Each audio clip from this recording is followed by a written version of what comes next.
السلام علیکم ورحمۃ اللہ وبرکاتہ۔ دوستو، آج ہم بات کریں گے کہ جب بھی کوئی حاجت پیش آئے تو اولیاء کرام رضی اللہ عنہم کی مزارات پہ جانا کیسا ہے۔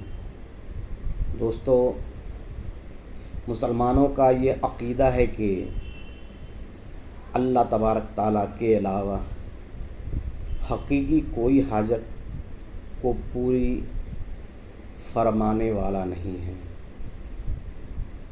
مگر مسلمان انبیاء و اولیاء اکرام کو توسل سمجھ کر ان کی طرف مخاطب ہوتا ہے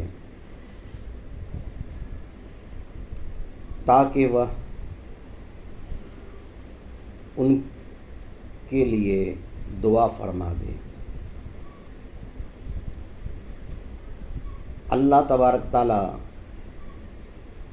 انبیاء و اولیاء کرام کی رجا کو قبول کرتا ہے، اس لیے مسلمان پہ جب بھی کوئی مصیبت آتی ہے تو وہ انبیاء علیہم السلام و اولیاء رضی اللہ عنہم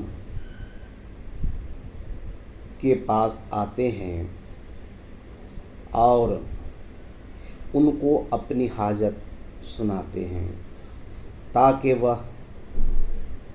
اللہ تبارک تعالیٰ سے ان کے لیے استغفار کرے اور اللہ تبارک تعالیٰ ان کی استغفار کرنے کو قبول کرے اور اس کی مصیبت دور ہو جائے۔ جو لوگ مصیبت میں انبیاء و اولیاء کرام کے پاس جانے سے گریز کرتے ہیں اور کہتے ہیں کہ اللہ ہی کافی ہے، اسے قرآن منافق کہا ہے۔ قرآن کہتا ہے منافقوں کے متعلق کہ جب اس سے کہا جاتا ہے آؤ نبی کے پاس، نبی تمہارے حق میں استغفار کرے، تو وہ آنے سے گریز کرتا ہے اور سر ہلاتا ہے اور تکبر کرتا ہے، اور وہی علامت ابھی خوارج میں پایا جاتا ہے۔ اس لیے مسلمان کو چاہیے کہ جب بھی کوئی مصیبت آئے تو اولیاء کرام کی قبر پر آ کر اللہ سے دعا کریں اور اہل قبر سے اپنے حق میں استغفار کرنے کا